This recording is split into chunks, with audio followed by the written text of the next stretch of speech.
All right, hello everyone. Welcome back to another episode of an individuation case study. We're going to be looking today at Mr. Elliott Hulse.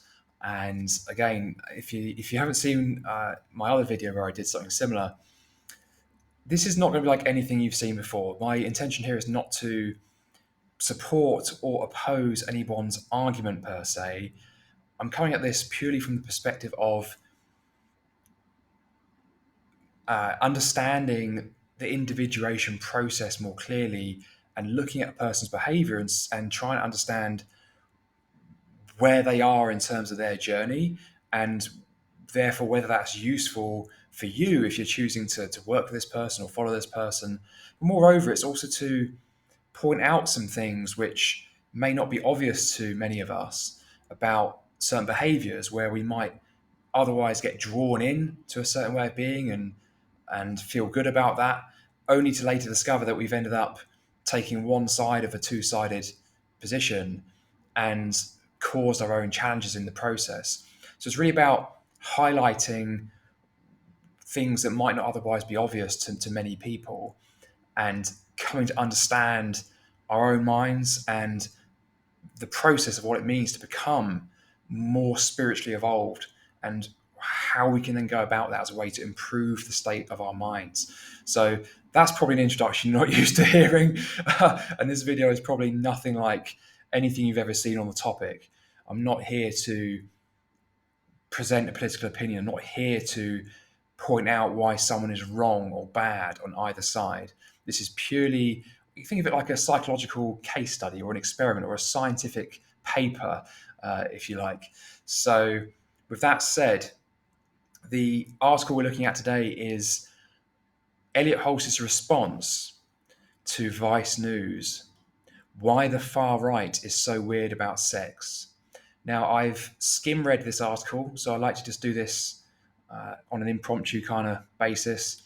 I did also just watch the video from Vice. It was only 11 minutes and or 12 minutes rather. And I have to say, yeah, unsurprisingly, it was highly spurious. I think it was clearly not designed with the intention of helping its viewers evolve and become more aware. On the contrary, it was designed with the intention of hacking or tapping into a pre-existing feeling-based need and pandering to that. So it's very much on the side of appealing to an addiction or a certain attachment to views, as opposed to genuinely providing a vehicle for those who are ready to expand their conscious awareness, evolve spiritually, and live more peaceful, joyful, more free lives as a result, more integrated lives. So, on the other hand, we have Elliott Hulse. Elliott Hulse is someone I've not followed really, but certainly been aware of for probably at least 10 plus years and watched the occasional video of his. I used to occasionally watch strength camp videos from him back in the day. And I've often found him a very interesting character, but he is a very different outlet to Vice News because he is ostensibly providing personal development services of sorts. He's providing a vehicle, he's providing guidance to, in his case, men and people who are looking to advance personally, spiritually. And that's what he's purporting to do.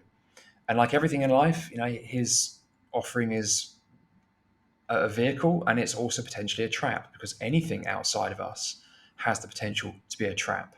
And Elliott Hulse is no exception here. But he is taking a very different stance overtly to Vice News, who are not purporting to be a vehicle for spiritual growth. And so we can kind of let them off the hook a bit there. Yeah, they have produced trash, and I don't think they ever really pretended that they weren't. Well, they kind of have, but I think they're not sort of out there trying to claim to be a kind of leader in a spiritual sense, unlike Elliott Hulse. So let's get into what he's written here. We can try and understand more about Elliott and maybe some more about our own minds in the process. So, in May this year, Vice News published a 12-minute video to approximately 16 million people on the YouTube channel.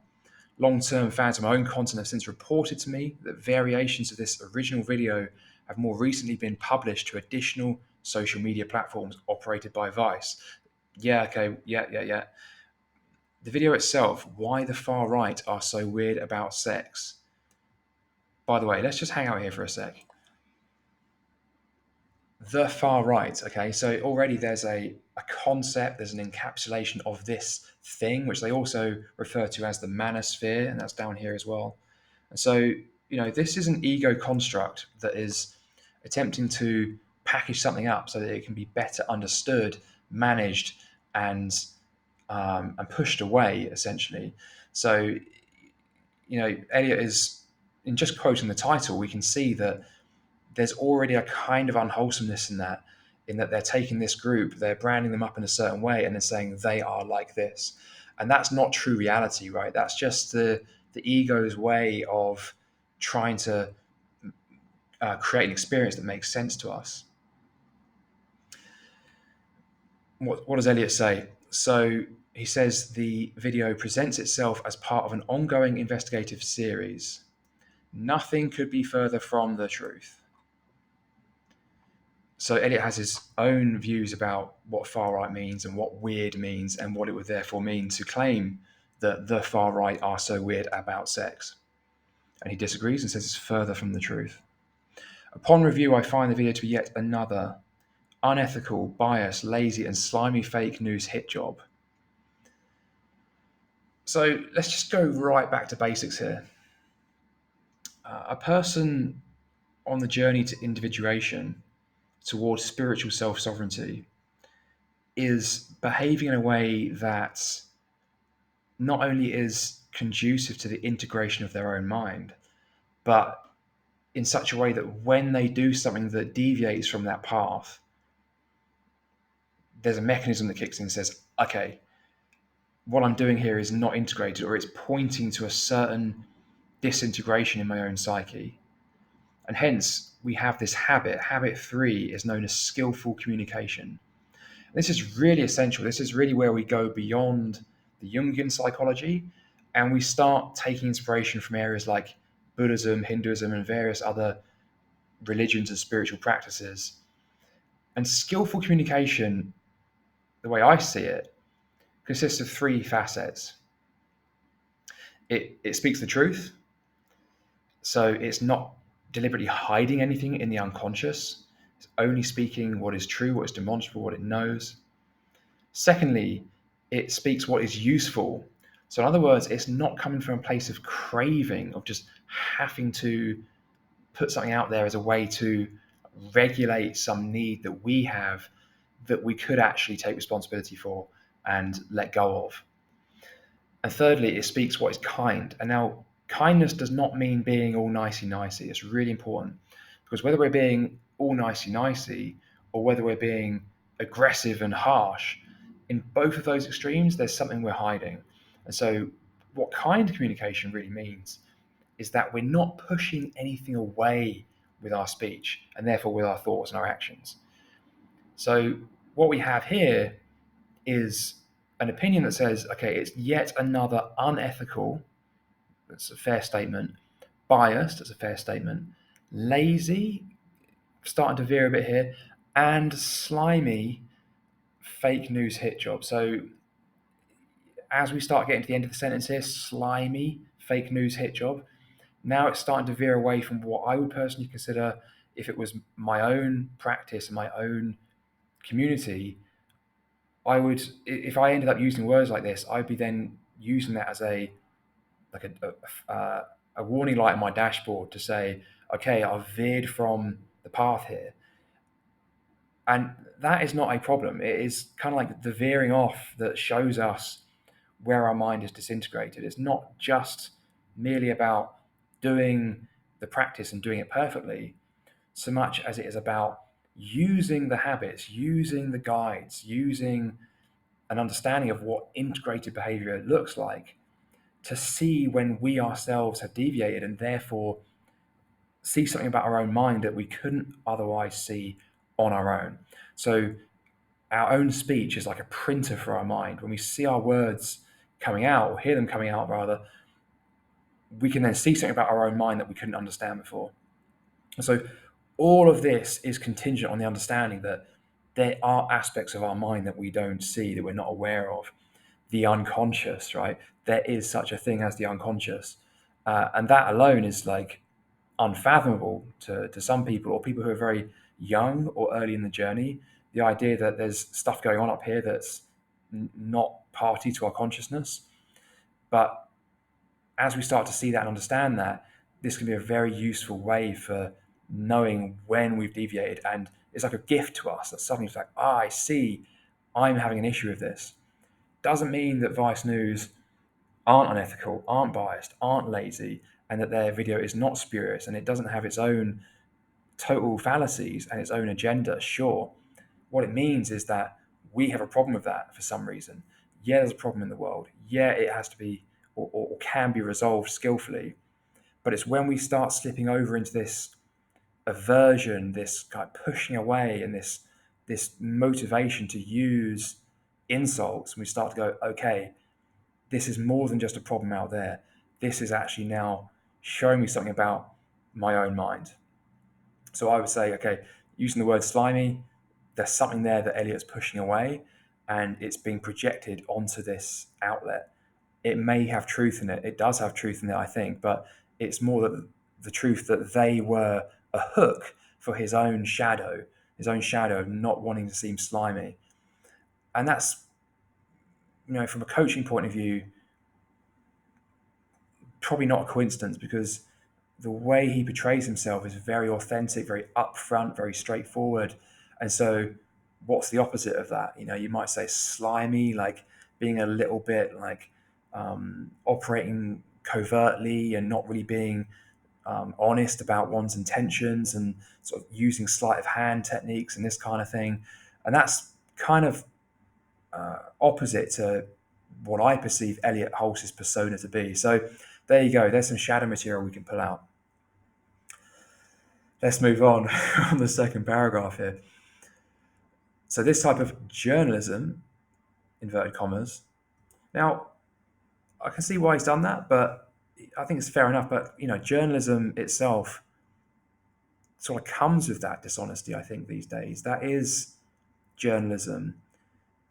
The only reason we would have to use inverted commas here is because it may be common opinion that that's not what journalism is. But I don't know. I think that anyone who thinks that journalism actually exists in this day and age with the primary intention to clearly and comprehensively provide people with information just isn't paying attention. It's like that's not really the intention of journalism. It may be what they purport to do, but as anyone on this path knows, nothing is quite what it purports to be, and is often the precise opposite of what it purports to be by virtue of trying to compensate for unconscious material it's not comfortable with.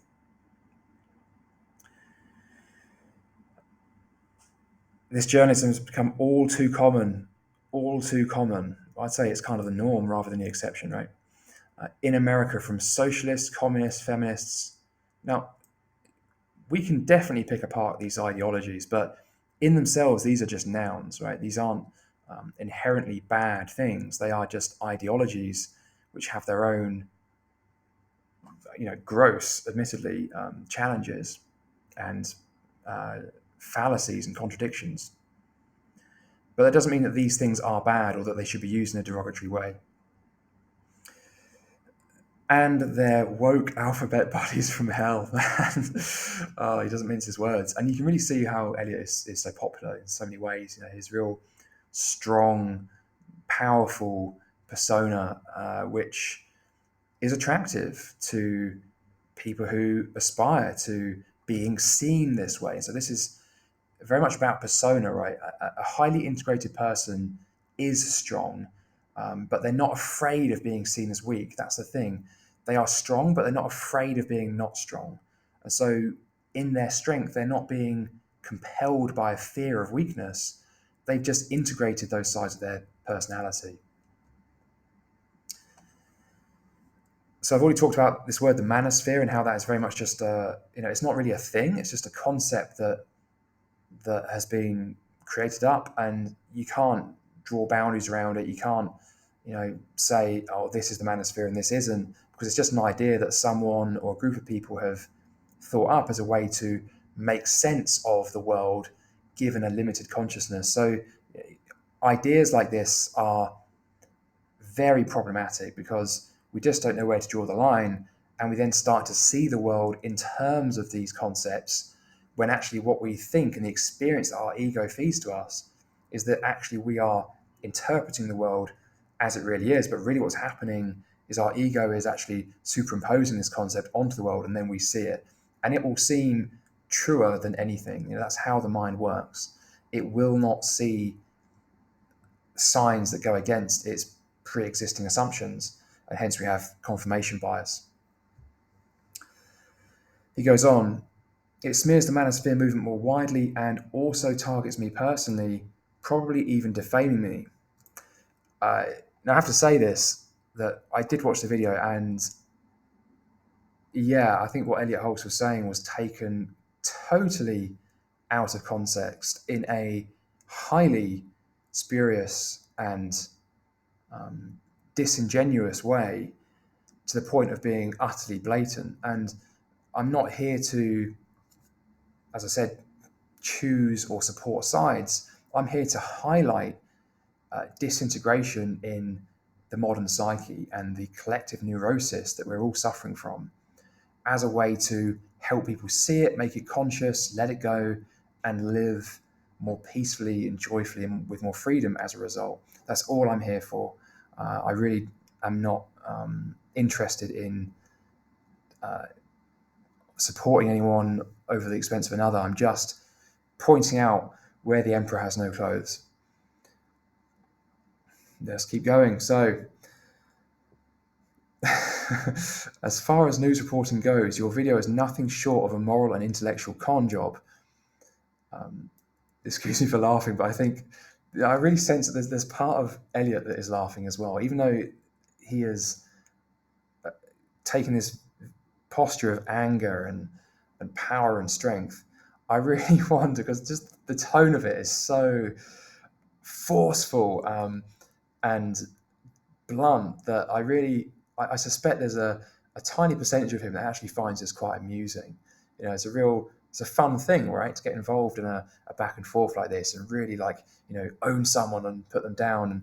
And maybe it's just my British conditioning, but I just think that you can't say something like that without a tiny bit of trickster energy, let's just say, even if it's not conscious. You cherry-picked one of my older videos. Yeah, this is kind of what we were saying. Covering men going their own way, preventing me as the face of that movement. Yeah, this is what I said. It was delusional, wrong, fundamentally inaccurate. So 3 statements here: delusional, wrong, and fundamentally inaccurate. He's kind of massed them all together, but actually these 3 words are kind of a bit jarring in each other. Like, it's not a very subtle way of communicating this, because you can say something's fundamentally inaccurate, and that's like quite skillful in terms of a point. If someone is presenting something that is inaccurate, then it may be appropriate and skillful to say that what you have proposed here is fundamentally inaccurate, and that would not be unkind, typically, depending on the context. It would not be unpurposeful, and it would not be untrue. But to then blend that in with delusional, delusional is clearly an attempt at a kind of harm. Yeah, it's minor. Like, I think most people can hopefully get over being called or being told that what they're doing is delusional. But that's not really the point here. The point is that the intention of that word is to harm. The word wrong is kind of somewhere in the middle, because you can say something's wrong and it can be accurate and truthful, but it can also be used in a way that is a bit of a put down, like you're wrong. And again, you have to be very tricky here, because what does wrong really mean? Like, to say someone's wrong is often coming from a place of our own need to uphold our own egoic need of perception of the world. So on the fence, that one.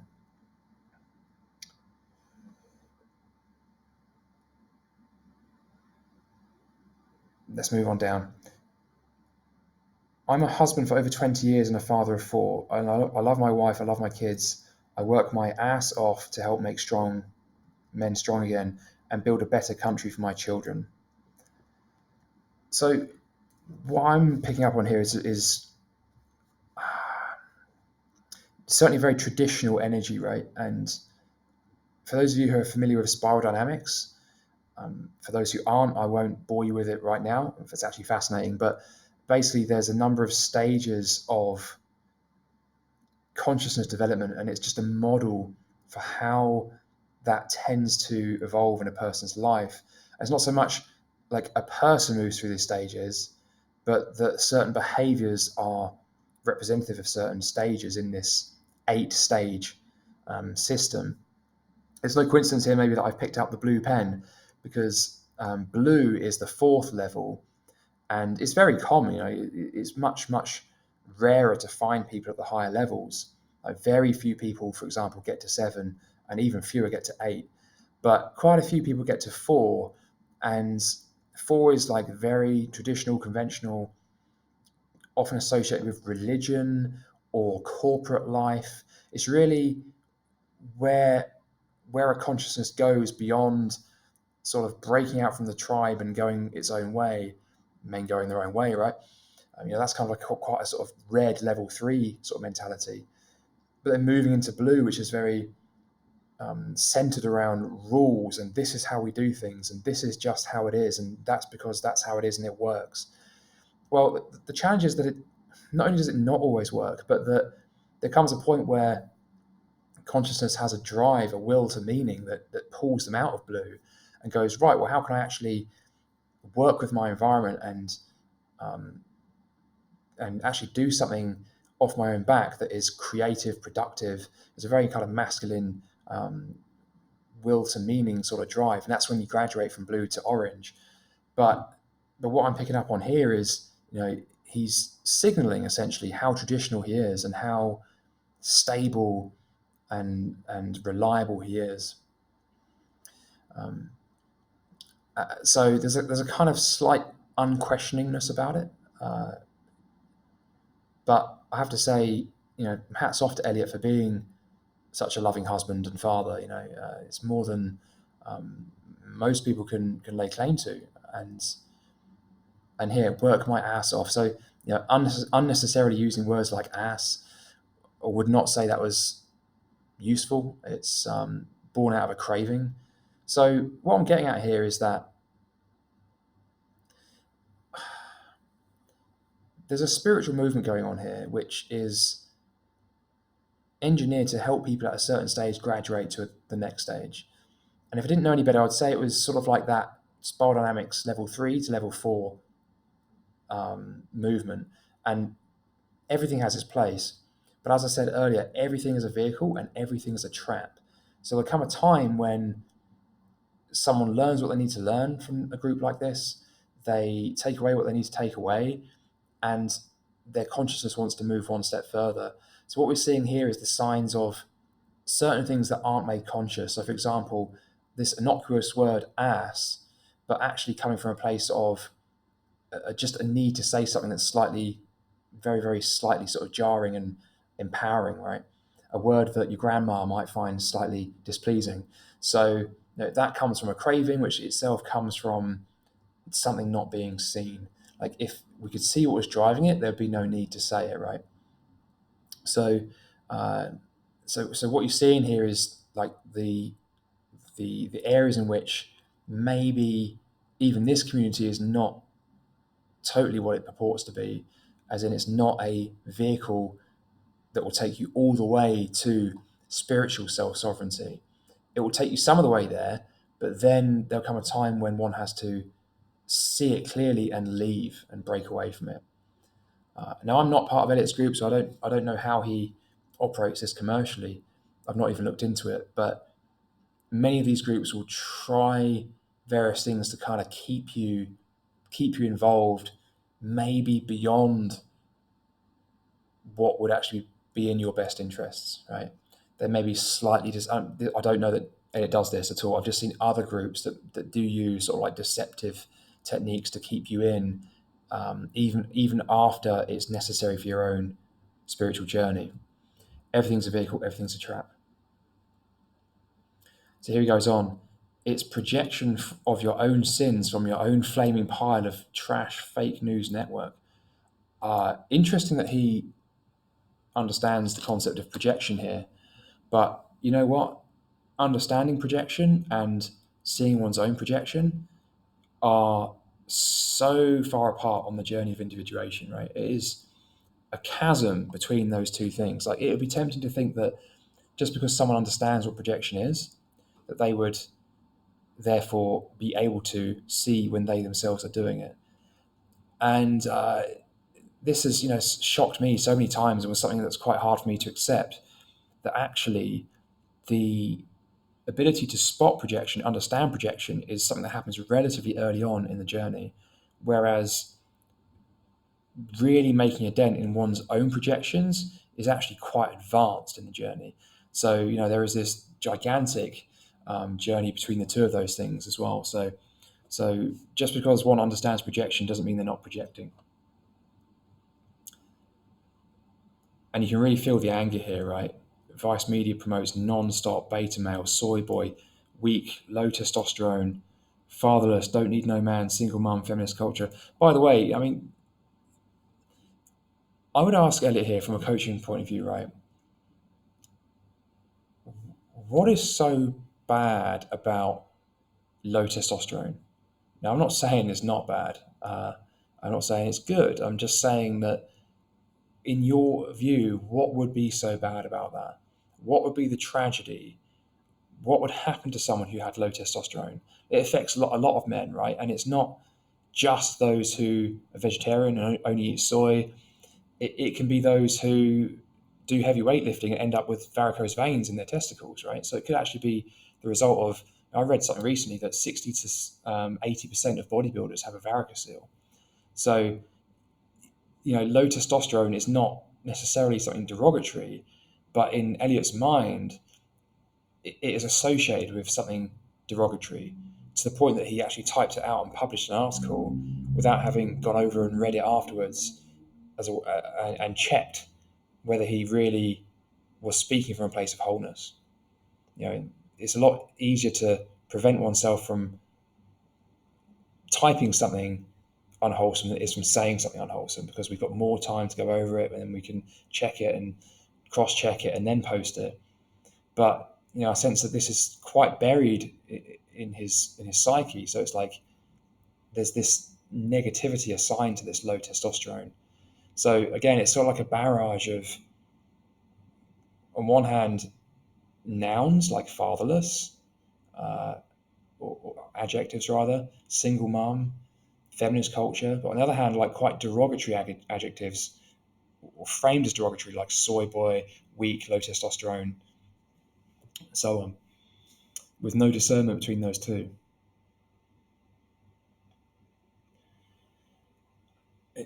So I think sort of variations of the theme now. Your organization is fake news den of vipers, as far as I'm concerned. I mean, that's just, it's just insulting, really. So I can see here this person is not speaking from a place of wholeness, and yet they are presenting themselves as a spiritual leader, as someone who is there to guide. And this comes back to a really core misunderstanding about what it means to progress spiritually, especially in regards to emotions and anger. And we'd all be forgiven for getting stuck on this particular point, right? This is tricky. This is tricky stuff. And that is anger helpful or unhelpful? Is anger wholesome or unwholesome? Is it good or is it bad? Should we repress it entirely and never be angry? And if we're angry, is that wrong? Is that a sign of our unenlightenment, our disintegration?